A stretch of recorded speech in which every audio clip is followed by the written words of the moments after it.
right now with our season player previews. Dante Exum is up next on the list, a guy who's entering into the final year of his contract, making a little over $3 million and playing an important role, hopefully, for him this upcoming season. Bobby, talk to me a little bit more about Exum's last season player profile as we get ready for him. Bobby needs to talk. I talked way too much in that last segment, so Bobby needs to speak here. Dante Exum, 7.8 points per game, 2.9 assists per game, 2.7 rebounds per game. How about this, gentlemen? 49.1% from three last season. He's kind of on he was playing overseas for a little bit in EuroLeague. This is maybe potentially his last chance contract, and he's entering into the final year of a 2-year deal. $3.15 million coming his way this season. In many ways, I feel like he kind of helped keep the Mavs season afloat whenever Kyrie went down in December after suffering a freak foot. And what was it, a heel? What was his problem? Dwight landed on him, something and he missed like a month, and Exum stepped up in a big way, and then at the end of the year, he hit the three that buried Sacramento in that must-win game on the road, and then he hit the three to send it to overtime against Houston. Dante's Inferno, I believe was that is a Mark Followill call. But then that was kind of the last we heard of him. He sort of disappeared out of the playoff rotation, and so, Tim, I'm really curious, what is his role going into this season? I thought he was this indispensable X factor for them, the Exum factor going into the playoffs, and then he kind of just vanished. I kind of considered him, answering the X factor, in the first segment. I was wondering, I think him and Grimes are both, I think Dallas needs one of them to pop, and they need one of those guys to be rotation stalwarts. Maybe both of them. I think there's room for both of them.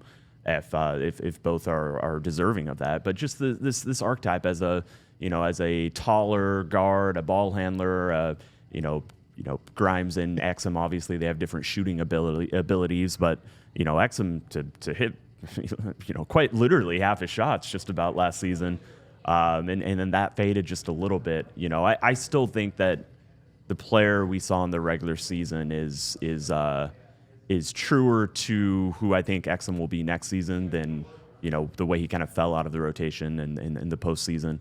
But yeah, it's a big question. It was such a feel-good thing too, really a career revitalization. Alongside a guy like Derek Jones, who was kind of a journeyman. It's really I really like seeing guys go that route. Maybe you're picked high in the draft, or you're just this unheralded kind of unthought of guy who's flying under the radar, and you get one last chance, it feels like, and you capitalize on it. And he was obviously very steady-handed on the court. When Kyrie was down, they really needed his playmaking. They needed anyone on the roster that could just bring the ball up the floor without dribbling it off their leg. They ran into that issue time and time again in years prior, and Exum was really able to kind of just bring some decorum to the bench unit. It's like he doesn't some stability have there for sure. Yeah, he doesn't have first step separation ability. He's not blinding quick. He's not going to just beat people off the dribble over and over again. But just one more guy who can take a couple dribbles off attacking a closeout, and we're not asking for much here. And then be trusted to handle the basketball with consistency. He often was the guy triggering a sequence where the defense is scrambling. And that's just really important. All the best, everybody loves ball movement.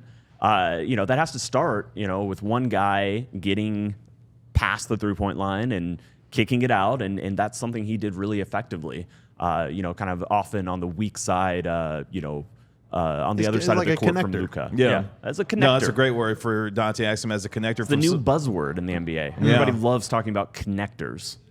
I hear it. I mean, we just can't stop talking about it either. From Soul Child on the chat, on Exum, 3-point consistency and his leadership. One of the things for Dante Exum for me is the confidence in taking those shots. I think we had conversations last year about there would be times where he would not be confident in taking those open 3-point shots. And there would be, ideas of his teammates, hey, encouraging him, hey, take those shots when they're there. We want you to take and make those shots. You use a couple examples, the biggest one being the shot that he had against Houston. If he is able to step into those shots with the kind of confidence and be, as Tim talked about, that connector, but also on the defensive end, providing that kind of ball pressure, there is opportunities for him to be able to crack that rotation. How important is it going to be for him, and Bobby, I'll start with you, for him to be able to show that he can get into this rotation that's going to be 10, 12 deep this year, knowing what kind of depth the Mavericks have going into this upcoming season? Yeah, I mean, he has competition with Grimes. Yeah. And Grimes is not afraid to take those shots. Sure. And he's just as capable, maybe in a slightly different way defensively, as Exum. And so if you're going to break the tie, it's going to go to who's more willing to take the jumper. The game that really stands out in my memory was early in the year against the Lakers. Kyrie's out, Mavs are at home. Exum hit 7 threes, including a couple huge ones in the fourth quarter. And I thought, okay, this is the thing that's going to, he's going to be the most confident guy in the world after this game. In his next 10 games before getting hurt, he averaged, as I pull up here on basketballreference.com, 2.5 3-point attempts per game, playing 28 minutes a game. Yeah. You have to take 3 or 4 or 5 or more playing alongside Luka, especially when Kyrie's not there. You cannot pass up open shots. Those are possession killers. That was his best stretch of the season, though. It was. He was really good with the ball in his hands. Yeah, Yes. I don't recall that stretch. No, I thought he was great. I'm not saying that he was bad, but I'm saying a lion's share of his minutes will be playing alongside Luka or Kyrie. You have to take shots. Yeah. I thought I thought during that stretch he took the shots he needed to, and I thought when he was less effective at other parts of the years, he was not taking the shots when they came to couple real important variables with Exum's season for this coming up season. The thing you mentioned, I mean, this team is so deep. Again, for anyone who is not in the starting lineup, we have to see how their role is established because Jason Kidd and the Mavericks have so many choices, especially in the backcourt. So I don't know. And he's willing to experiment with those lineups too. I mean, I think the fact that Exum is a two-way player certainly helps him, but this probably is not being talked about enough. He sustained a broken index finger in an exhibition game with Australia before the Olympics. It was an issue during the Olympics.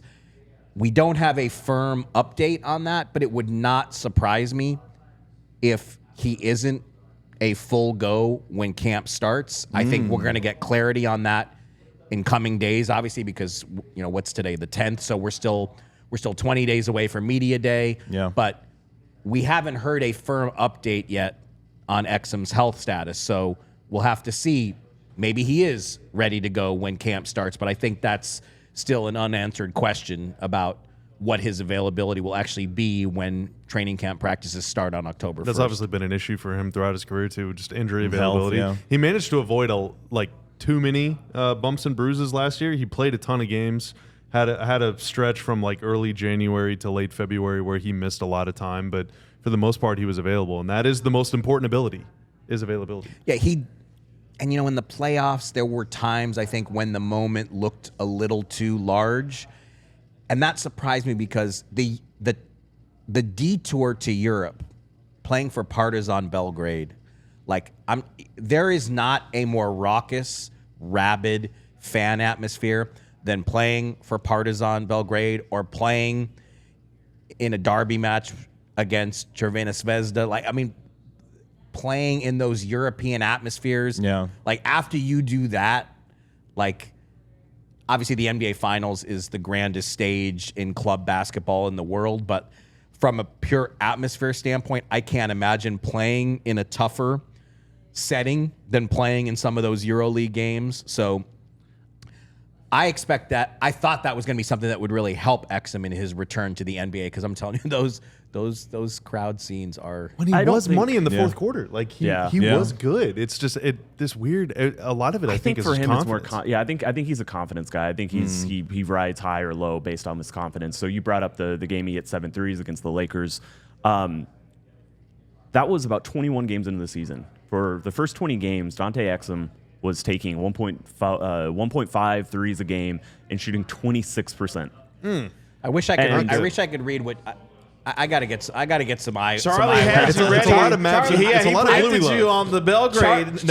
I didn't see. I see Charlie Saturday is in there. My guy, again, Bucks fan who's dialed into the Daily Mavs show. But I can't quite. He had you on the Belgrade though when it came to Dante Exum and playing in those atmospheres. He also mentioned the idea that Australia was up by 24 against Serbia in the Olympics, but obviously we know what Serbia was able to do and come back and win that game. And one more chat question from the old man here. So that Patrick from Sweden, he's actually in Sweden as part of our show. Is Patrick that Engineer, yeah, big nice. Mavs fan, Nice. big Nice. fan. Long time Twitter follower. Twitter legend. Yes, for sure. Anyway, so it felt like in that Lakers game, he was so open. It was just he had no choice but to shoot it, and then that just gave him confidence. He finished the year shooting 56% on threes. 56% over a 35-game sample. That's the reason that he's a 50% three-point shooter, even though he started the year, kind of poorly. And so I think just getting him into a situation and, a consistent role in the rotation and letting him build that confidence and just keep it rolling, I think is important for him. One other thing I wanted to mention about him is I just really enjoyed the way that he finishes the, plays. Like his layup package, for lack of a better, it's just kind of unique and interesting. It's a lot of high arcing teardrop style finger rolls. It's a lot of really soft off the high off the glass. Sounds like a DLLS written feature in the works. Oh, more work for Tim. It sounds like. I actually would like to talk to him about that. That would be a fun one to do. Kind of catalog. Some of the ways that he finishes the basket. But you guys have seen this, right? Yeah, no, very creative. Yeah, a lot of creative stuff. Like finesse and not in an insulting way. Yeah, very really good English. Yeah, very weirdly. I mean, maybe it's like the colonial, Australia stuff. So there's still some English but then residue. He pop off with a couple dunks out of nowhere too. And that's the other thing I liked. I was gonna say that. He is a finesse layup finisher who can yam on you every once in a while. I mean, he had more dunks with the Mavericks, even playing 50-something games, in all but one of his seasons. I believe it was 16. I just had this up. I think it was 16 dunks last season for the Mavericks. His career high had been 20. A lot of that just speaks to the role that he was playing, that he was, not the lead initiator, that a lot of times he was attacking closeouts, and all of a sudden found himself at the rim. And, Luka creates those advantages. Kyrie creates those advantages. So for Exum to be a guy who can take advantage of that, I would like, I think it's good for Dallas if he can, resume that role.